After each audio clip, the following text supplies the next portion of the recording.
Welcome to Taketenwithjn and episode 3. From wherever you are watching us, welcome sana. Joining me today will be Kimberly Aduda from St. George's Girls Secondary School.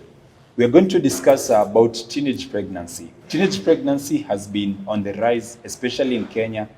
According to the statistics that we are daily getting, it's a trending issue and it shows that there is need for bold action towards this menses. Joining me today is Kimberly. Welcome, Kimberly. Thank you. How are you doing today? I'm very fine. You are very okay? Yeah. So, first of all, what do you understand by the word teenage pregnancy? Teenage pregnancy is let's say the girls at a young age are getting pregnant, which is not so acceptable. Yeah. Oh, nice. Actually, teenage pregnancy is not only a word like the way we say teenage pregnancy, but it is a sentence which shows and calls for a lot of responsibility. And on the previous report from the NCPD, that is National Council for Population and Development, reveals that 1 out of every 5 young girls, teenagers to be specific, are already in the process of getting a child or already have a live birth. This shows that there's an issue consuming our Kenyan teenagers. Inaonyesha ya kwamba kuna vitu ambazo zinafanyika katika maisha ya teenagers wetu, and ndio maana tumeamua leo at least to tackle so that we may be able to speak out this issue about teenage pregnancy. So Kimberly, tell me, how do you feel like the society has put like pressure upon the teenagers to have girls at a young age, for example 15 to 19, because that's where the teenage cases ziko sana. So society unaona ina contribute kivipi towards this issue? Also the society, it has mostly, let's say in schools, there are guidance and counseling. Women are going to schools and guiding girls to what to do and not what to do about being pregnant, being in relationship while still young. Yes. Oh, so and what do you feel that the society is not doing? As in, una feel ni nini society, that is the church, that is the parents, that is the guardians or the government at large, nini haifanyi kuzuia hii issue? Because tukiangalia statistics tunaona that 3% among the au wenye wako pregnant wote wako below or wako 15 years old. Inaonyesha hao ni watoto wadogo sana, si ndio? So una feel society ni nini haifanyi kuzuia hao watoto kukua pregnant, kitu kama hiyo? As for me, I see the society is doing about the guidance and counseling, it's good. But as to parenting, the parents or mother should advise the child, should always advise the girl child to be well behaved and all those stuff, because they might just ignore the guidance and counseling and respect their mothers more. So they just see, yes, my mother has told me this and I should obey. So yeah. Oh, so for example, in your setting, I am understanding that you have brothers and also sisters. So do you usually talk to your mom, or does your mom usually explain some few things, or you just have to explore? No, sometimes I explore, yes, but my mom always tells me about the outside world and how it is.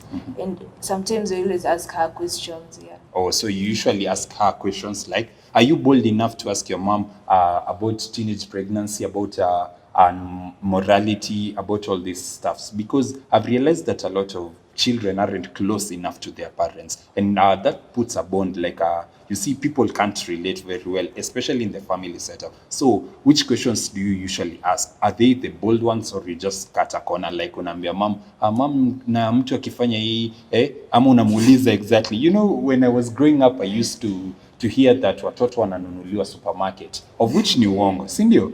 There's that thing yenye watoto or teenagers wanafaa waambiwe. So wewe unauliza maswali kama gani?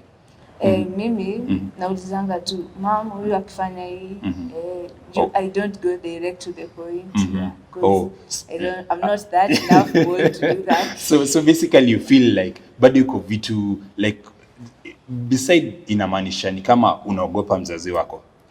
Si ati namuogopa, it's just that I just think of a question and they just ask her, and then the deal about the pregnancy comes, and then she starts the.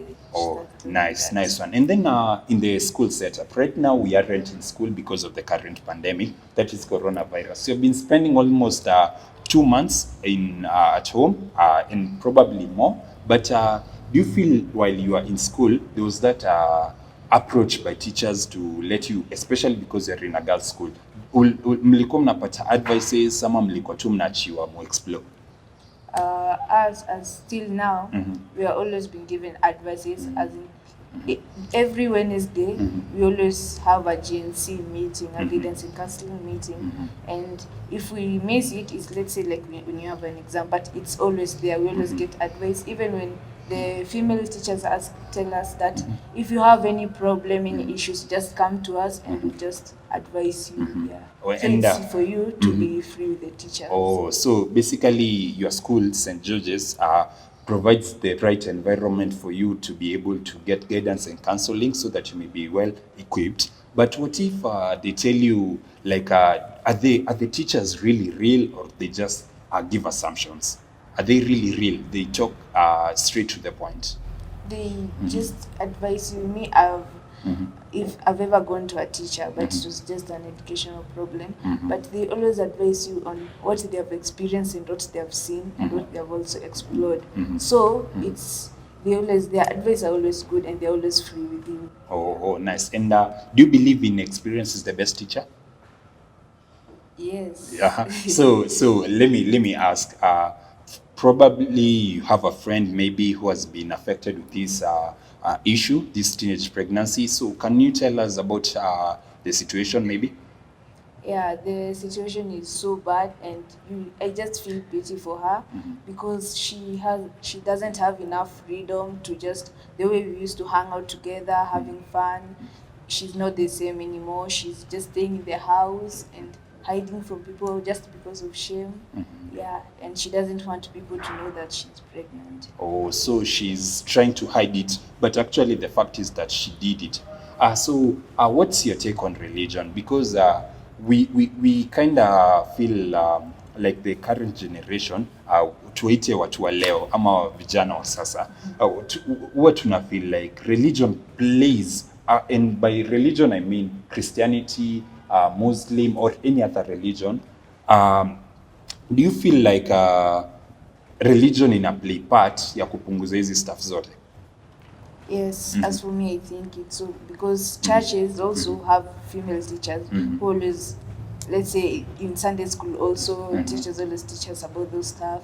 Yes, and some religions also are being cruel, some. Yeah. Oh, they okay. just getting it just and ignoring it. Oh, so there are some people out there who actually know this thing is existing, but they're not taking any action. And those are the people we are trying to address, because we have realized that most of the people aren't playing their part, from the government, from schools, from parents, guardians, and even the society at large. Most of the people aren't really playing the role they're supposed to be. Because according to the statistics, actually we realized that a lot of Kenyans, like for example, in every 1,000 females, 96 of them are actually pregnant, and those 96 are actually teenagers. So it shows that there's an issue which we are supposed to address. So Kimberly, as we continue, do you feel like actually what's your motivation towards this thing? What do you do? Like example, explain, trying to convince your friends so that they may not go to this direction. What do you do? As for me, I advise them not to be idle, because idle always it might make you do something which is not very good. Exactly. So you do something that you like. You might just start a small business there and just be busy with something. Just teach yourself how to sew. Just do some things. Just don't be idle, because if you be idle, you just go to environments which are not good for you. Exactly. And after actually these talks, we realized that actually there are three main categories on why teenage pregnancy is actually increasing. Number one, we talk about voluntary. Voluntary, these are acts that teenagers or the people who are involved in these sexual acts actually are doing it out of their own consent. And this one is an major issue, because lack of morality, lack of proper guidance, lack of proper education has pulled more and more teenagers towards this thing. And then number two, we talk about rape. Actually, rape is a leading cause. Even in Kenya right now, we hear that there's a lot of cases about rape and everything. So out of all these acts, Kimberly, what can you advise somebody out there so that they may not be able to fall victim of this prey?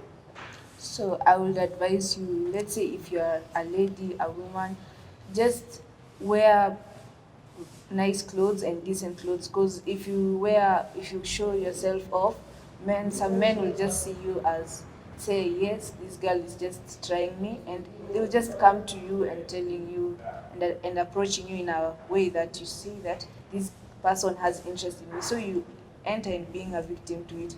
Or someone will just look at you and time you and rape you at night or anywhere. So I would advise you just to wear decent clothes and all those stuff. Okay, thank you very much, Kimberly, and your view. In general, these cases are caused by lack of school fees, poverty, peer pressure, or anything else that may be contributing towards this factor. And that's why we decided, and that's why we're speaking out to youths, that this is the time that we arise in morality. This is the time we arise actually in focusing on our goals, our developments, and focusing on the future. It's not okay for children to have children. That's our slogan right now. It's not okay for children to have children, because at the end of the day, we are losing our young people, potential people who may become presidents, who may become ministers, who may become pilots and everything. They end up becoming nobodies in today's generation just because of a certain action that they did. And it's a call for teenagers and also young men out there that we are supposed to be responsible. We are supposed to lead by example. We are supposed to actually put out ourselves in morality. We are supposed to actually honor God with our bodies, because our bodies are the temple of God. Exactly. Yeah, so as we continue living our lives, as we continue exploring this life, let us always realize that every action has a consequences, and we really need to pull ourselves together so that we may be able to address this issue together. Thank you so much, guys, for joining us. I hope that you got some important information about this issue, and it's our prayer that you will be able to stand out. So Kimberly, as we finish, what's your experience like? What do you feel like this is what you do to avoid this situation? What do you do personally?